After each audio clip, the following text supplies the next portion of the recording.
બાકી છે પૈસા આપી દો અથવા તો અમુક કોકને કહેવરાઈ દો. એટલે માંથી 50% માણસો હતા ને એ આડાહળું આમ જોવા માંડ્યા. હું તને નતો કહેતો મને આ નંગની શાનની ખબર હતી. ગુરુમાની નંગ થઈ જાય સાહેબ. આ તમને સાચી વાત કાઢવા ગુરુમાની નંગ થઈ ગયા. આ નંગની તો મને ખબર હતી તું તોડે તોડે રોજ વાય લઈને આડો આવતો જોયું હોપડ્યો. આ તારી હગલી હું કે પડે 50% પબ્લિક ઊભી થઈને હટતી થઈ.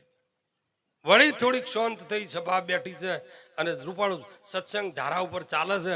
જેવી સમાધિની વાત આવે અને કસાય ઉભો છો કે બાપજી તમે સમાધિ લેવાનું આ તો મારા આટલા બધા માણસો પછી ના કહેવાય પણ હવે કીધા વણ ચાલે ને હું ગરીબ માણસ છું.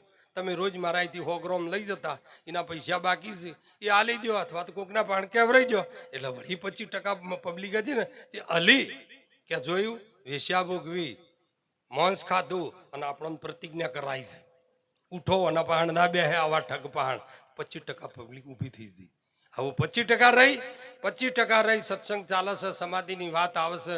દારૂડિયો ઊભો થઈ અને પૈસા માગે છે અને પૈસા માગતા હતી પેલી 25% પબ્લિક હતી ને એમાંની માત્ર ને માત્ર એક બેહી રહ્યો અને એક બેહી રહ્યો ને એ 25% પબ્લિક જતી રહી. 100% એક પોઈન્ટ ખાલી એક માણસ બેહી રહેલો. કબીર સ્ટેજ ઉપર થયા માથા ઉપર હાથ મેલો બેટા આખું જગત જતું રહ્યું તું હાના માટે બેહી રહ્યો છે એ તો કે. એટલે પછી એમને કીધું તું કે ગુરુ કી કરણી ગુરુ હી જાણે ચેલા કી કરણી ચેલા સાધુભાઈ ઉડી જાવે હંસ અકેલા. ગુરુદેવ મારા તમારા કર્મોનો સરવાળો મારવા માટે હું નથી આવ્યો. મારા બાપ મારે તો તમે જે કીધું છે ને એનું પાલન કરવું છે. મને જ્ઞાન આપો મને વિદ્યા આપો. અને એ વખતે કબીરે એના માથા ઉપર હાથ મૂકીને કીધું તું કહેતા કબીર સાહેબ સુન ધર્મદાસા. એના પછી બોધની શરૂઆત થઈ. એને કબીરે જોજો એને છેલ્લા ચરણમાં એમ કીધું જગતની વાત જ નહીં કરી મને પાપી મળજો 50 પણ નુગરો ના મળજો 1 મળજો જતી સતી.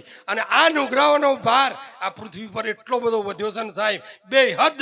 કારણ કે નુગરો કોને કહેવો કે ગુરુને જે વચન આપ્યો છે ને એમાંની જે વચડ્યા છે ને જે ગુરુનું કીધું નહીં કરતા ને એ રાય નુગરા છે. પેલા બધા પાપી છે પેલા બીજા રહ્યા ને એ પાપી છે. એટલે કબીરે કીધું મને પાપી મળજો 50 પણ નુગરો ના મળજો 1 મળજો જતી સતી.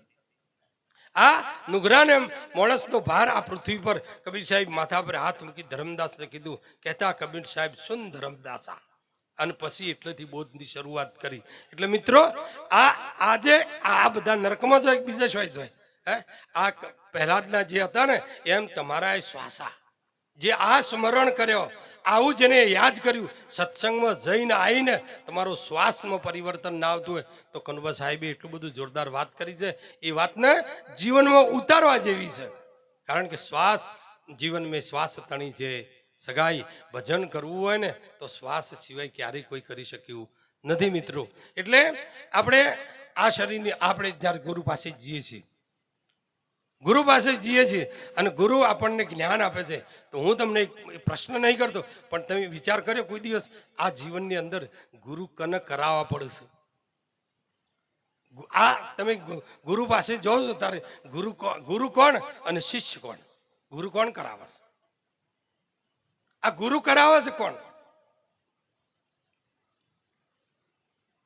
કોઈ દિવસ આપણે વિચાર કર્યો નહીં સાહેબ. આ ભક્તિ છે ને એ શબ્દોનો મહિમા છે. ભક્તિ શબ્દોનો મહિમા છે. અને જો શબ્દની હૂજ ના પડે તો ફરીથી ગુરુ પાસે જજો. એટલા ને એટલા અટકી ના રહેતા. જીવનમાં ગુરુ કોણ કરાવે છે. એટલે બધાને મનમાં ગોઠવાડી દીધી કે મનને ગુરુની જરૂર છે. નહીં મન હો ગુરુ કરાવે ને તો એ મન શુદ્ર નહીં. સલેલ નર શુદ્રે નહીં 100 સાધુ કહે સંગ. સલેલ છે ને એ હો ગુરુ કરાવે ને તો એ સાહેબ શુદ્ર નહીં. મન કદીએ ગુરુ કરાવી નહીં કે મન જો ગુરુ કરાવે ને તો એ શીલ બંધાય એવું નહીં સાહેબ. મન વસ્તુ હું છે. તો ગુરુ કોણ કરાવે છે જીવનની અંદર. જીવનની અંદર તમે જો ગુરુ પાસે જાઓ હોય તો ગુરુદેવ આપણને જ્યારે જ્ઞાન આપવા આપણા માટે હોમે બે ત્યારે શિષ્ય કહે છે એ ગુરુદેવ માગણી કરે. પહેલો શિષ્ય માગણી કરે ગુરુ પાસે એ ગુરુદેવ મને ઉપદેશ કરો. એટલે ગુરુદેવ કે પહેલો તું મનુષ્ય થા. પહેલો તું મનુષ્ય થા. સાચી વાત હોય તો કહેજો ભાઈ તું પહેલો મનુષ્ય થા. એટલે કે હા મનુષ્ય કઈ રીતે થવાય મને કહે તો તારી અંદરથી તન મન ધન અને શિષ્ય તું મને સમર્પણ કરે. સાચી વાત સારી. તો ગુરુ કરાવવા બેઠા એ વખત પહેલું તન આપ્યું. પ્રતિજ્ઞા કરી છે એ ગુરુદેવ આજથી મારું તન હું તમને સમર્પણ કરું છું. બીજા નંબરની અંદર આ મારું મન છે હું તમને સમર્પણ કરું છું. ત્રીજા નંબરની અંદર આ મારું ધન હું આપને સમર્પણ કરું છું. અને ચોથા નંબરની અંદર આ મારું મસ્તક રહ્યું ને એ હું આપના શ્રી ચરણોમાં સમર્પણ કરું છું. તો તન જીવ, મન જીવ, ધન જીવ, તો મસ્તક જીવ, શીશ જીવ, તો ગુરુ કરાવો કોણ? એ બેહી રહ્યું છે. ગુરુ કને કરાયા? અને ગુરુ કોણ છે? શબ્દ પીયું સુરતા સાહેલી, જેના પલ પલ સંગમ થાય, શ્વાસે શ્વાસ સુમરણ કરે તો આ ભવનું પાતક જાય. જ્યાં સુધી તમારા આ સુરતા કહે છે ને, સદગુરુ પૂછે તમને વાત, સોભળ સુરતા સુંદરી, જુગો જુગ રહ્યો કુંવારો, આટલા દાડા તમે શો ભર્યો? કે સદગુરુ એ હાથ જોડ્યા, સુરતાએ સોમા જોડ્યા હાથ, સદગુરુ હું હાજર ખડી પણ ના મળ્યો પૂરા સંતનો સાથ. એટલા દાડા તું આથડી તનની બનાવી બાવ મટકી, કરણીની કુંડી હોય, ગોટોરે બનાવ્યો ગુરુના નોમનો, જેની સુરતા શલ્યા ઉપર ધોઈ, સમજ મનવા મેલુડી સાદર ધોઈ. એક દિવસ જેમ આપણે શિક્ષણ મેળવતા હોય ને, એટલે શિક્ષણ મેળવવા માટે બધું શિક્ષણ પૂરું થાય ને એના પછી સીએનું શિક્ષણ શરૂ થાય. બધાનું શિક્ષણ પૂરું થાય એના પછી સીએનું શિક્ષણ ચાલુ થાય. તમે નીલ થઈ જાઓ ને એના પછી જ આગળ વધાય. એમાં શરીરમાં નીલ થઈ જાય ને એના પછી જ તમારું ગુરુ જ્ઞાન આગળ કામ કરે છે મિત્રો. એટલે હસ્તિકો મિટાય વિના, હસ્તિકો મિટાય વિના મસ્તી કદી મળતી નથી. હસ્તીને મિટાડવાનું એટલે કઈ રીતના?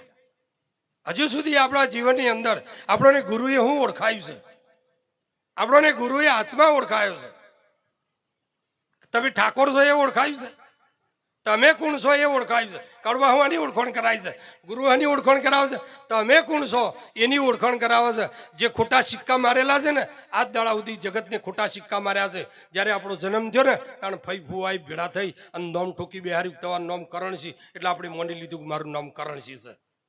પણ કરણસિંહ નતા એના પહેલા હું હતા એ ગુરુને ખબર હતી. આ શરીર નતું એના પહેલા હું હતા એ ગુરુને ખબર હતી.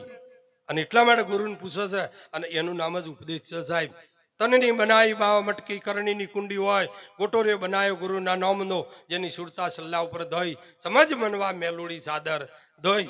આ જે મેલુડી સાદર ધોવા માટે જે આસ્તિકો મિટાય વિના કોઈ દિવસ હજી આપણા હૃદયની અંદરથી મટ્યું છે હું ઠાકોર છું એ અભિમાન જ્યું છે? એ અભિમાન ના જાય ત્યાં સુધી તો પેલું અંદર જાય છે. એવી રીતના સાહેબ ગુરુ જ્ઞાન અંદર ના ઉતરે કોઈ દાડો. જ્યાં સુધી તમારી હસ્તીને મટાડી દો, હસ્તી મિટાય વિના મસ્તી કદી મળતી નથી. કોઈ દાડો ભૂલા પડ્યા નદી ઓળની જગ્યાએ ખારીવાહમાં જતા રહ્યા હોય એવી ભૂલ પડી? હે? ખબર છે આ નદી ઓળમાં મારો જન્મ થયો છે, આ નદી ઓળમાં મારું ઘર છે.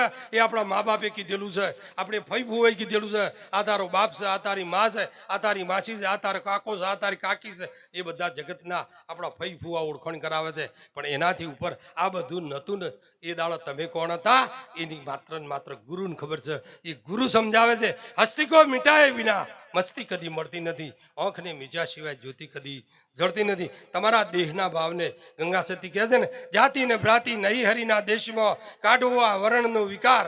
આ વર્ણાવરણનો જ્યાં સુધી વિકાર ના મટે ને ત્યાં સુધી તો મિત્રો આ એ વસલી જ્યોત રહી ને એને પામવું ઘણું અઘરું છે.